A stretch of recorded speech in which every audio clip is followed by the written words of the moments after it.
এই মানুহে খালি জাষ্টিচ বিচাৰি আছে। সকলোৱে হাতখন টানি টানি নি কৈছে যে আমি জুবিনদাৰ ন্যায় লাগে। ইমানখিনি সময় মায়ে পিনি গায়ে আছে সকলোৱে চিঞৰি চিঞৰি। ইমান মানুহ ৰাতি 2টা বজাতো। গোটেই জীৱনটো লোকৰ কাৰণে কাম কৰিলে জুবিন গাৰ্গে। মানুহৰ বাবে ভাবিলে। মই লগ পোৱাৰ দিন ধৰি 35-36 বছৰ অকল দুখীয়া মানুহৰ কথা ভাবিলে। মই সঁচাকৈ বৰ এইটো ডাঙৰ কথা যে এজন শিল্পীৰ কাৰণে দিয়া ইমান সন্মান সেইটো পৃথিৱীৰ ক'তোৱেই চাগে হোৱা নাই আজিলৈকে মই জনাত। আহিলে আচলতে বৰ ৰাস্তাইদি দুদিনমান পাৰ হৈ গৈছোঁ, একদম অন্তৰে কান্দি উঠে আচলতে। আজি গৰিমা আহিছিলে তেখেতসকলৰ লগত, কমিটিখনৰ লগত কিবা অলপ আলোচনা কৰিবৰ কাৰণে। গতিকে লগতে আহিলোঁ, দিগন্ত দা আমি চব তাতে আছিলোঁ কাহিলী পাৰতে। একেলগে আহিলোঁ, আমি বহুত মানুহ আহিছোঁ। দিগন্ত দা বৌ আহিছে, মমন আহিছে, সৰুজনী ভণ্টি জুবিন গাৰ্গৰ। গতিকে আহি অভিভূত হৈ পৰিছোঁ একদম। ইয়াতে আহিতো আৰু হাহাকাৰ লাগিছে। কি পৰিৱেশ! ৰাতি আমি এতিয়া 1.5 ঘণ্টা 2 ঘণ্টা হ'ল ইয়াতে থকা। এই মানুহে খালি জাষ্টিচ বিচাৰি আছে। সকলোৱে হাতখন টানি টানি নি কৈছে যে আমি জুবিনদাৰ ন্যায় লাগে। জুবিনদাৰ লগত কি ঘটনা হৈছিলে এইটো আমি জানিব লাগে। মই সকলোকে ধৈৰ্য ধৰিবলৈ কৈছোঁ, তদন্ত চলি আছে। গতিকে সকলোকে শান্ত কৰা বৰ দিগদাৰ আচলতে। এই ৰাতি ইমানখিনি সময় মায়ে পিনি গায়ে আছে সকলোৱে চিঞৰি চিঞৰি। ইমান মানুহ ৰাতি 2টা বজাতো। গতিকে আচলতে আহিলে আচলতে বৰ দিগদাৰ হয় আচলতে। কথা ক'বলৈও দিগদাৰ ইমান মানুহৰ মাজত।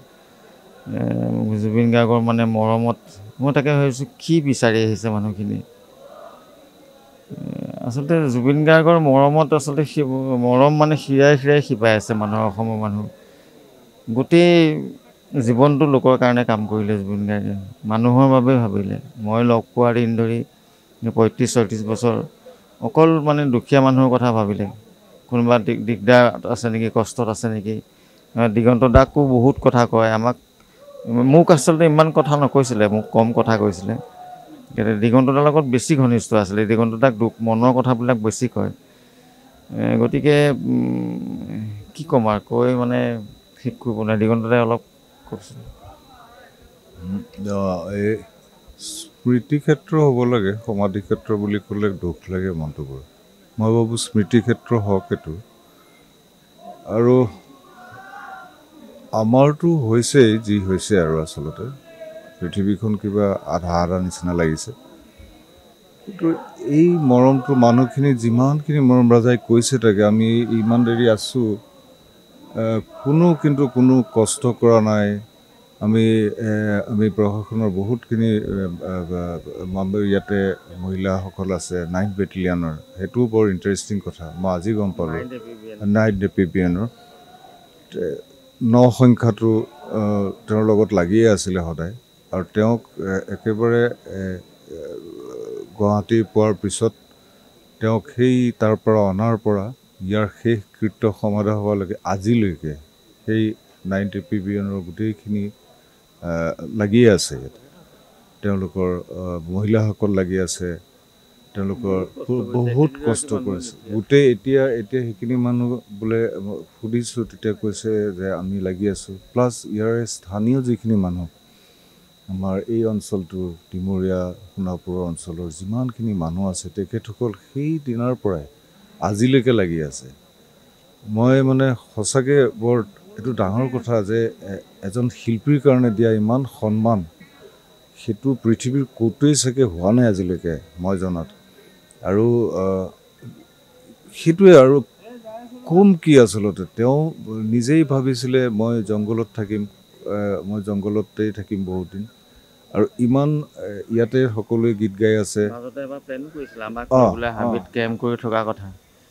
আমি ভয়ো খাইছিলোঁ গান চান যাম আৰু। কিন্তু তথাপিও মই এতিয়া এই পিছফালে অকণমান চাই আছোঁ, ইমান হুলস্থুলৰ মাজতো মোৰ যেন মই ফিল হৈছে, মই স্মেল হিম, মই গোন্ধ পোৱা নিচিনা লাগিছে তাৰ। আৰু মই এই হাবিখনতে যে ক'ৰবাত যেন আছে এনেকুৱা এটা ফিল হয়। কাৰণ এই হাবিখন কিন্তু শান্ত। ইয়াত মায়াবিনী হৈ আছে, বা ইয়াত বিভিন্ন ধৰণৰ নাম প্ৰসংগ হৈছে। মই জনাত বিভিন্ন ধৰণৰ জাতি জনজাতি, বিভিন্ন ধৰণৰ ধৰ্মীয় হেৰিবিলাক হৈয়ে আছে সকলো ধৰণৰ। আৰু কিন্তু এই হাবিখন শান্ত হৈ আছে। মই বিচাৰোঁ যে এই আৱেগখন এনেকৈয়ে থাকক, ইয়াক আৰু অলপ সুন্দৰকৈ সজাই থোৱা যাওক। এইটো জুবিনৰ সমাধি ক্ষেত্ৰ নহয়, জুবিন স্মৃতি ক্ষেত্ৰ হওক। আৰু কি ক'ম আৰু, ক'বলৈ আচলতে একো কথাই নাই এনেকুৱা ধৰণৰ। সকলোৰে মৰম দেখি সঁচাকৈ অভিভূত হৈছোঁ, সঁচাকৈ নিজক ভাবিছোঁ আৰু যে এতিয়া তেওঁ আছে বুলিতো ভাবিয়ে আছোঁ, এতিয়া আৰু লাগিছে তেওঁ সঁচাকৈ আছে লগত। সেয়াই, তেওঁ থাকিব, তেওঁ আমাৰ লগতে থাকিব সদায়।